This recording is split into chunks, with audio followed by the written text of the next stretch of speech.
forever since I've talked to Mike Gill. Definitely since last year because I haven't seen him yet in the year 2023. But we got Monday show, Good Morning NFC East, and Mike Gill is here. Mike, how you been, my man? I'm hanging in there, Jeff. I didn't have a voice last week, but it's slowly coming back. Neither did I, Mike. It's funny how you and I pretty much battled the same thing, but yet we weren't in the same vicinity of each other. I think a lot of people have been battling the same thing.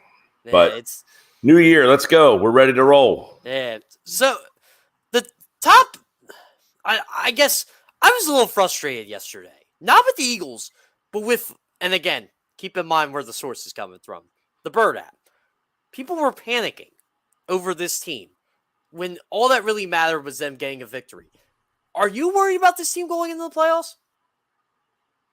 No, I mean, people just like to see the last thing they see. They need something to pontificate about until the next thing they see. You know, we easily forget in 2017, the last game of the year, they played Dallas. They lost 6-0. The last time we saw them before that, it was Christmas night.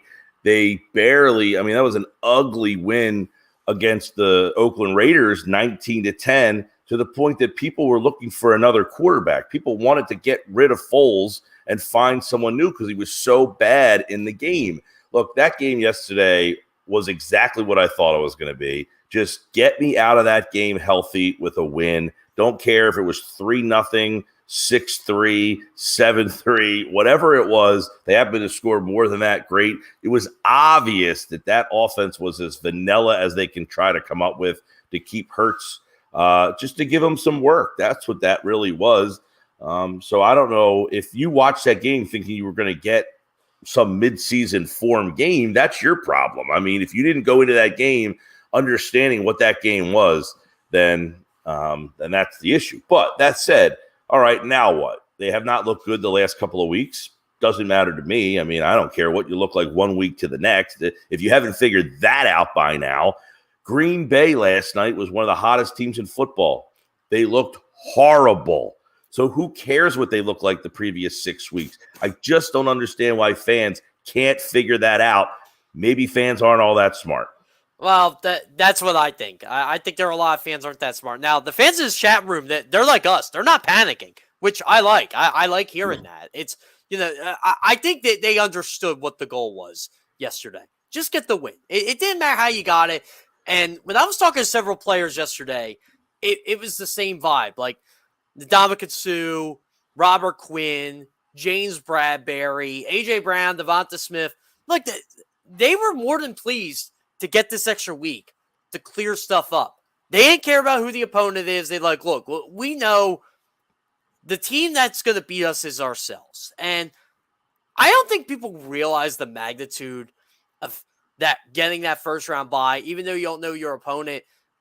And you're right, Mike. Like, the Packers were one of the hottest teams in football, if not the hottest team, and they laid an egg yesterday. The Dallas Cowboys played their starters in Week 18 against a team who played nobody and laid an egg. Like, there are bigger concerns for a lot of teams than what the Eagles are going through. Yeah, no question. Look, I think you mentioned you talked to a bunch of the players, and I think the mentality was, let's just, not handle this like a preseason game, because obviously it meant a lot for this team to get that number one seed, but let's also not show a whole heck of a lot. And I think that's something that should be talked about is, look, I know the Giants played a lot of their backup guys. They had Davis Webb playing. Saquon Barkley didn't play. But the Eagles basically went through a dry run and for the most part dominated that game. I know the score at the end will kind of look like, and I think dominated. They didn't look great, the Eagles, but they really, it was 19-0 for a good portion of that game where they just kind of, and at some point your human nature kind of gets in. It's like, all right, we got this game kind of at hand, and they scored that late touchdown. Kenny Golladay scored a touchdown. How about that? Good morning, Kenny Golladay with a touchdown. I think that's his first Giant touchdown, by the way. It is. Jeez, I'd like that contract for one touchdown. I don't know, like, it's the week. Like, last night you're watching that game, and you saw a Lions team that just they looked like the team that needed that game last night, right? They looked like the team that needed that game. And you watch the Eagles game, it certainly didn't look like either team needed that game. It was just kind of a dry run, kind of get us out of here and not get hurt kind of game. That it was not an impressive victory by any sense, but I think it was in the end probably beneficial that Jalen Hurts got out there, got a chance to play, take a couple hits, and show, okay, now I can let it rip. And look, he's got 2 more weeks to kind of sit down now and let that shoulder get better. You get Lane Johnson a couple more weeks. I think it was good news to see Chauncey Gardner-Johnson flying around there yesterday. That was positive to see. So getting those guys healthier is going to be a lot bigger. Keep in mind, this team is a lot better football team when Lane Johnson is saddled up at right tackle, and they're going to need him. I'm glad you brought up Jalen Hurts. I would have been concerned if Jalen Hurts went, what would have been 5 weeks between his last game and the play. He got the rust off a bit, and I know it was a vanilla game plan. I understand that. But can you imagine if he would have came out to the playoff game looking like he did yesterday? He just looked like a quarterback that needed to get those reps. Yeah, no, I was concerned about the possibility of him, if they would have clinched at Dallas and him not playing all the way through.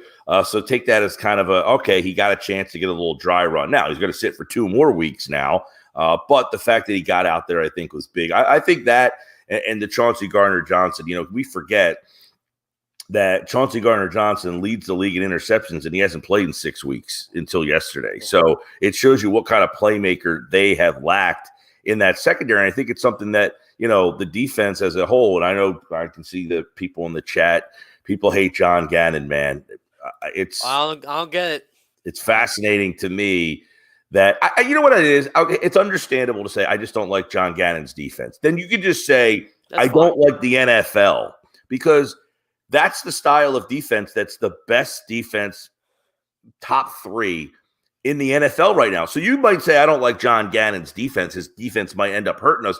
Then you might as well just say, I just don't like the NFL, because that's the style of defense that wins in this league right now. That's the style of defense that everybody's playing. The bad teams don't play that style of defense. They blitz the crate like crazy because they're not good enough.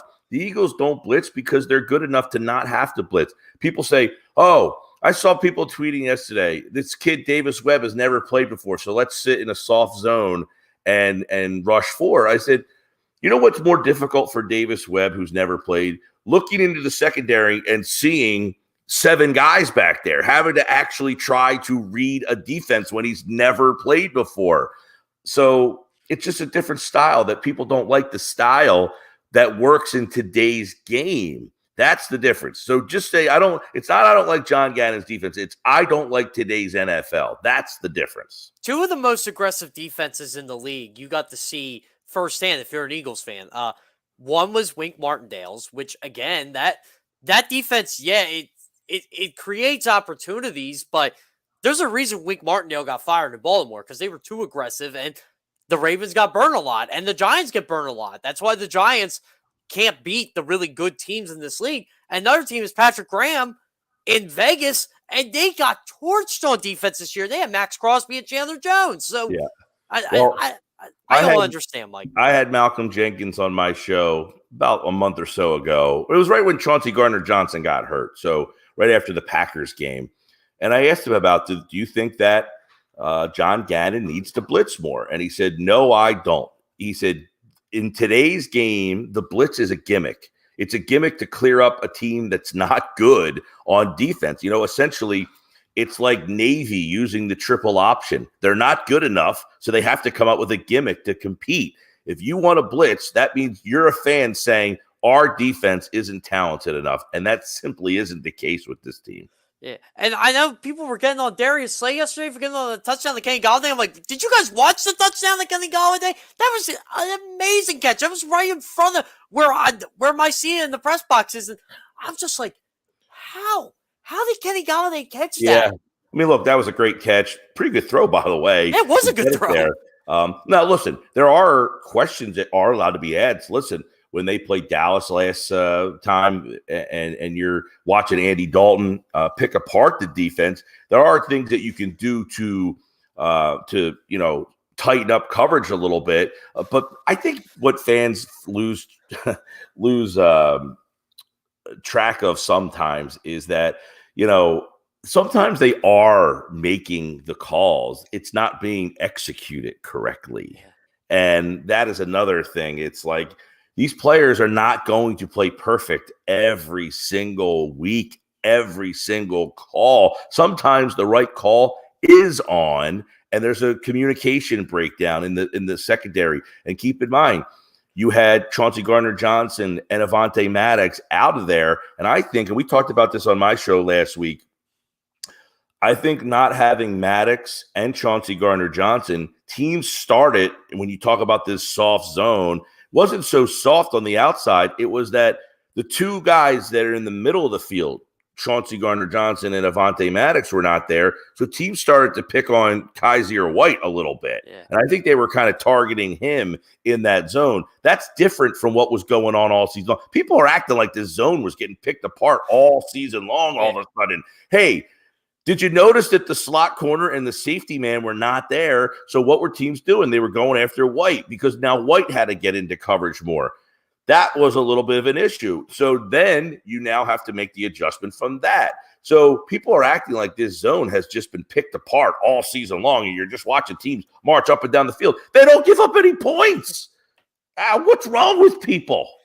They're a top 3 defense in the NFL, and people hate it. I don't get your mind. Oh, by the way, Jonathan Gannon made an excellent move in pregame yesterday. When I was just watching the warm-ups, I'm like, oh, Chauncey Gardner-Johnson's in the slot, and Reed Blankenship's at safety. I was wondering if they were going to do that, and I'm wondering, if when Maddox was out there his last game before he got hurt, I think it was against Chicago, they used him in the slot, and then they rolled him back to the safety spot. They were kind of using him in both spots, and I think that's what you might end up seeing with Chauncey Gardner-Johnson maybe. If Maddox doesn't come back, I mean, he has a possibility, I guess, of coming back to play. We'll see. But I think if that to me was the bigger thing in those games where the defense struggled a little bit, was that they were teams were taking the liberties to go after the linebackers a little bit more than they had earlier in the year, but you couldn't do it early in the year because you had a slot and a safety that you were, a little bit more concerning. Without those guys, I don't think teams fear Josiah Scott nearly all as much as they do. And Reed Blankenship is not great in coverage. He's pretty good as a tackler and getting up there and getting dirty in the box, but he's not a guy that's great in coverage. Another player, too, I felt the Eagles have, I want to say they've been cautious with, probably more cautious than Jalen Hurts, but he's been playing, is Miles Sanders. Miles Sanders only had 11 carries yesterday, played 22 snaps last week. I didn't get to see the snap count yet. I'm pretty sure it's probably around there this week. I don't think his knee injury is that big of a deal, but I think the Eagles want to make sure he's 100% in 2 weeks. I would imagine so, but guess what?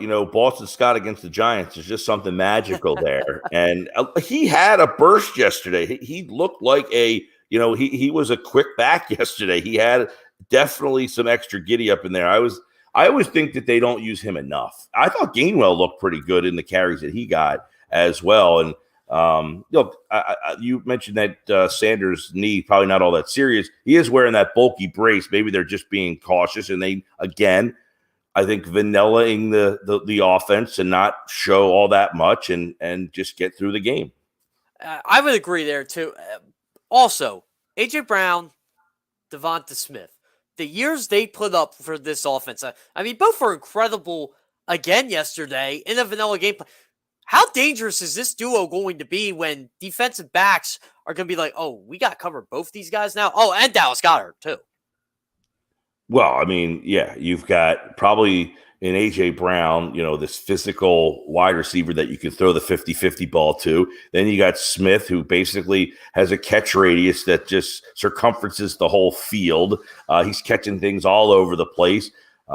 He has turned into really, I don't want to say the more reliable of the guy, but he doesn't fumble. He catches everything. And then Goddard is just kind of your steady Eddie guy who happens to just be one of the most aggressive playmakers and yards after the catch tight ends in the league. I mean, the three of them together are going to be a handful to deal with as they continue to just – and look, they're young too. It's not like you got the one old veteran who's kind of holding this thing together. They're all in their heck, DeVonta Smith is in his early 20s. Goddard's in his mid-20s, and A.J. Brown's in his mid-20s. So, yeah, this offense just should continue to kind of just morph together and just be an absolute handful. And look, hopefully it happens in these playoffs because as we saw, keep in mind, if we go back to that 2017 season, I hate to compare, but that's, they were the 1 seed. They were not playing very well.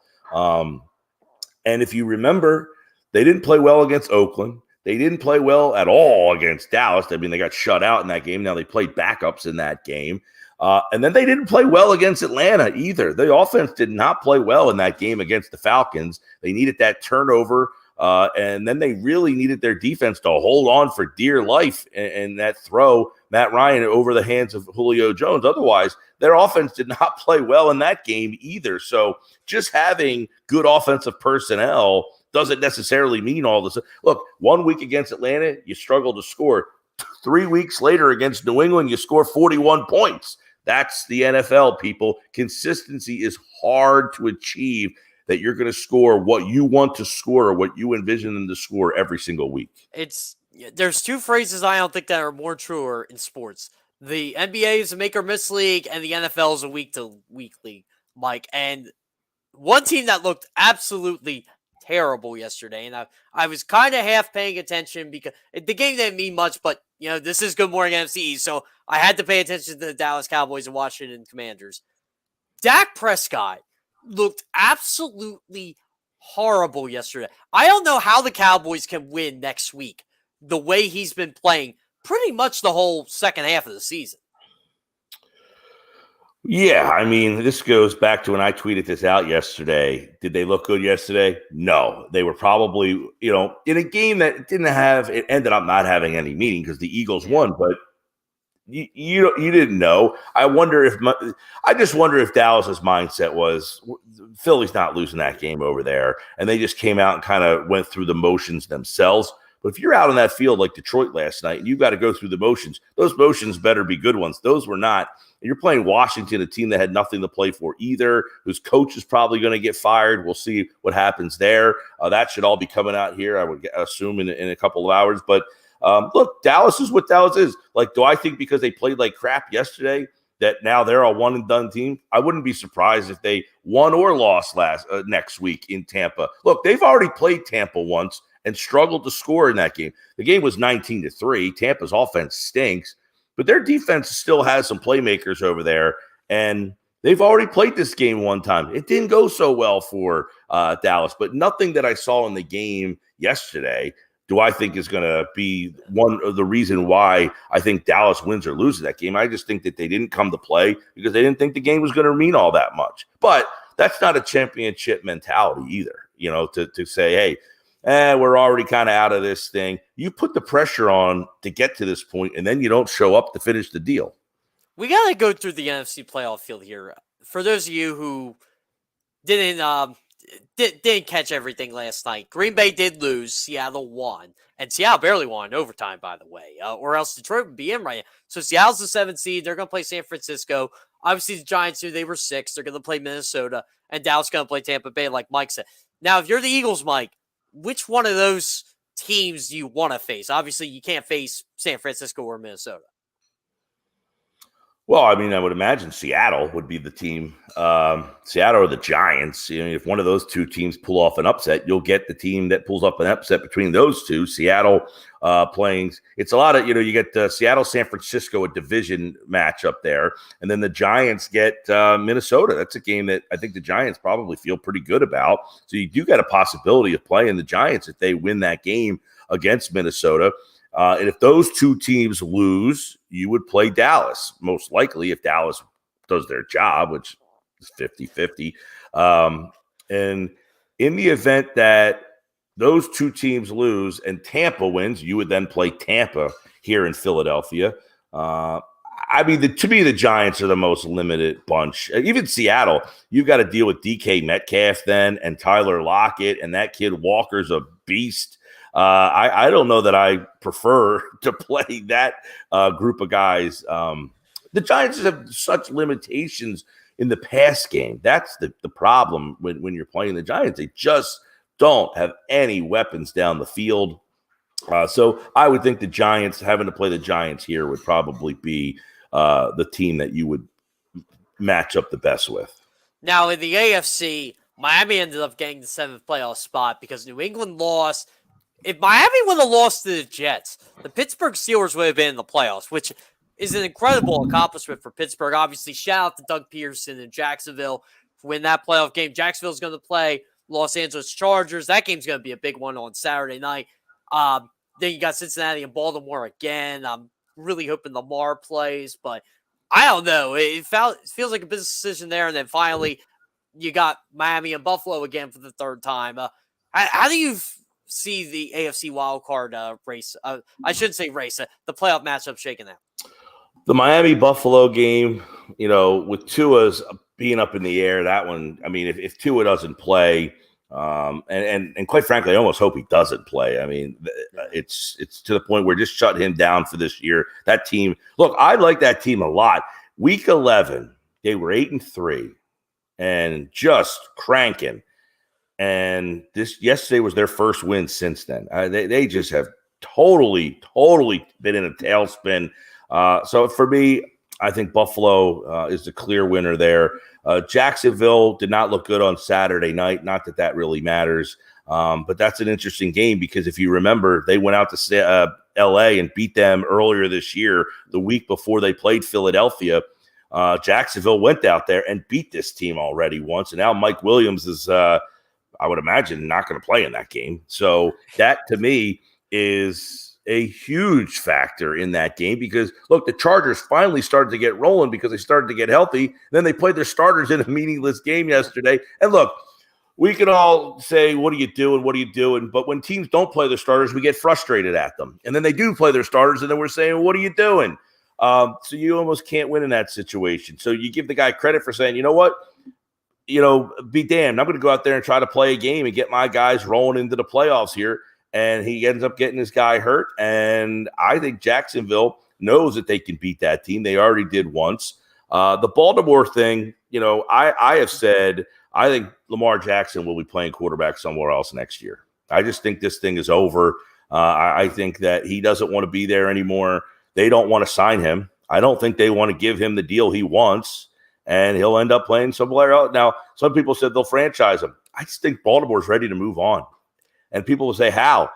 I just think they're ready to move on. I think they want something different. And we could say, well, what do you mean? You have the MVP of the league. Yeah, but I think they just are ready for something different there, a different style of whatever it may be, that they've seen what this is and they know how far they can get. Now, it doesn't make him a lousy player or a lousy quarterback. I think they just think it's time. They think it's time to move on. That's just me. Now, I could be wrong. They could franchise him and bring him back and try again and again.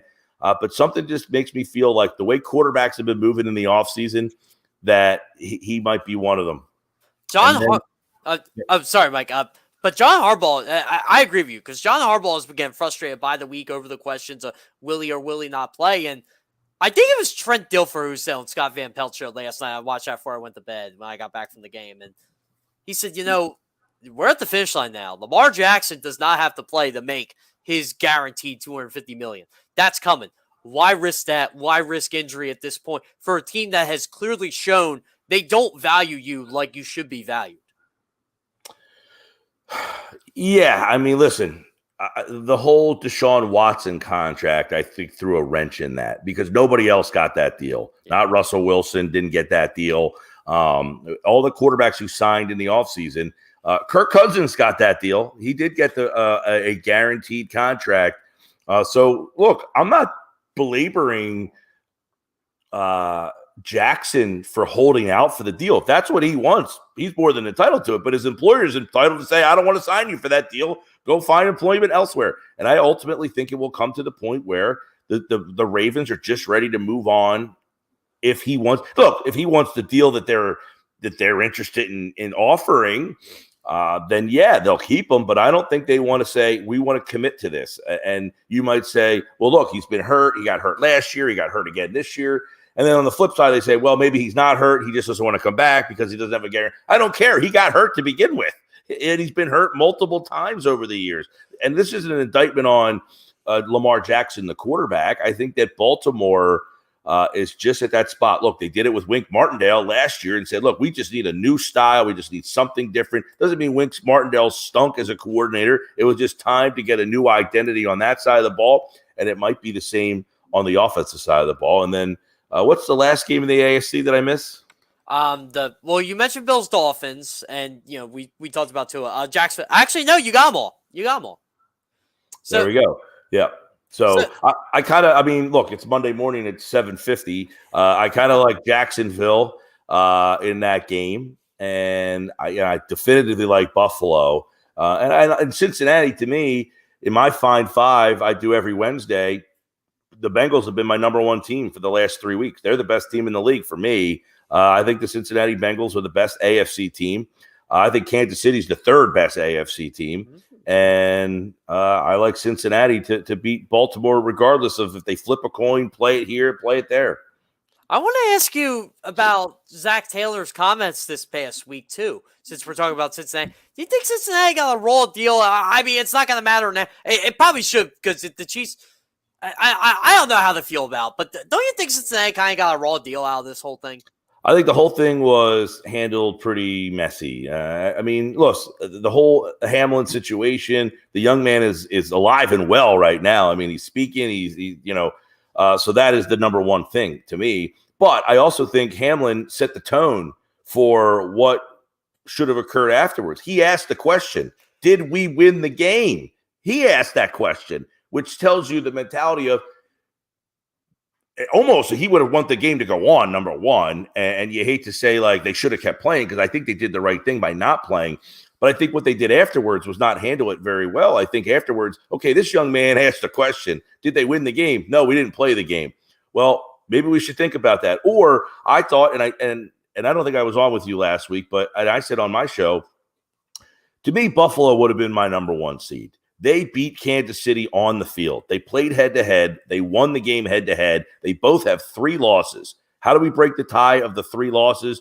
Head-to-head tiebreaker. Buffalo beat Kansas City. You're number 1. Kansas City's number 2.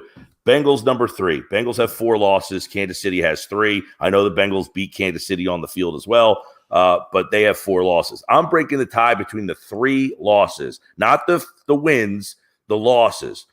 And Buffalo won that on the field. Period, point blank. They should be the 1 seed with the playoffs going through Buffalo. And baseball does the loss column. I don't know why football can't. And you're right, because that was the tiebreaker. Well, you lost to Buffalo. So now you're saying that regular season game essentially had no power for you. Well, then the Kansas City fan says, well, we had more wins. Buffalo didn't play a game by no fault of their own. Well, they were losing that. You know how many people told me they were losing? I said it was 7-3 in the first quarter. I actually heard a Chiefs fan, and he's a Chiefs fan that has a popular podcast, but he said Cincinnati was on their way to crushing Buffalo. And I'm like, maybe they were. And listen, I think Cincinnati was going to win the game. I think they're better than Buffalo. I think they were going to win the game. I like Cincinnati and in that game that night. But I still can't in good conscience just hand them the win. That's preposterous. I didn't think Baltimore was going to beat Cincinnati yesterday, but it would have been very interesting to see Baltimore beat them and have that coin flip because Cincinnati didn't like that either. I'm like, well, hold on a second. Hold on. Baltimore would have swept you, and they didn't have the opportunity to win the AFC North. So I thought the coin flip might have been the best possible opportunity. I hate anything that results in a coin flip, though. Come on. You got to come up with something better than that. We do drafts by coin flip sometimes, draft selections. I know. I don't like it. I don't like the fact that you're just this is a $1 billion industry and you're flipping a freaking coin. Come on. And you can't broadcast it live, which is the best. Hey, listen, I said on my show, I would rather them start kicking field goals at the 5 and move it back 5 yards until someone misses. I actually like that idea, almost like a penalty shootout. There you go. Make it something. Don't just sit in the league office and flip a coin and say, here we go. Oh, you won. But can you imagine the ratings, though, for like a CBS or a Fox? We're showing the coin flip live in the locker room. Well, it's like they show the lottery in the NBA. Did you see what Joe Mixon did yesterday when he scored that touchdown? Yeah, he flipped the coin. I think that might be celebration of the. I thought we saw the worst celebration of the year yesterday with that CPR thing. I'm like, okay, guys, come on, read the room here. And then we got the best celebration with Joe Mixon. You know what? People can't stand these games like these week 18 games, the 17th game. But you can find some entertainment in them if you look hard enough. Well, I mean, I thought yesterday, I was actually calling some basketball games for the 1:00 game yesterday. I was doing play-by-play, but I had a monitor up in front of me, and I was watching the Buffalo game. And as we were getting ready to tip off the game, I saw Buffalo take the opening kickoff back, and I'm thinking, my gosh, like this is unbelievable. So yeah, you got great when the games have some meaning. Now, New England, they needed to win that game. And, they didn't get the job done. So there was some meaning in a lot of the games yesterday. Now, the other game, too, my God, Saints against Carolina. The Saints just horrible in that game. And them losing locks Philadelphia into that 10 pick. But just imagine if Philly would have won that game. I looked at it yesterday. The Eagles could have been all the way up to the 7th spot. It probably would have been a coin flip with the Raiders. I don't know how that tie would have been broken because they both would have been 6-11, the Saints and the Raiders. Yeah, I couldn't remember if it was 6 or 7, but I agree with you, Mike. Anyway, I got to let you go. I'll be on the Sports Bash today at 5:30. You're going to be at Ocean, right? I will be at Ocean, yes. All right, so I'll see you at 5:30, Mike. Once again, I appreciate you coming on Good Morning NFC East. I actually got a Monday show this week, so first time in a month I've gotten to talk to you. All the holidays intertwine us here, so here we're back to normal. All right, sounds great. Thanks for coming on again, Mike. Yep.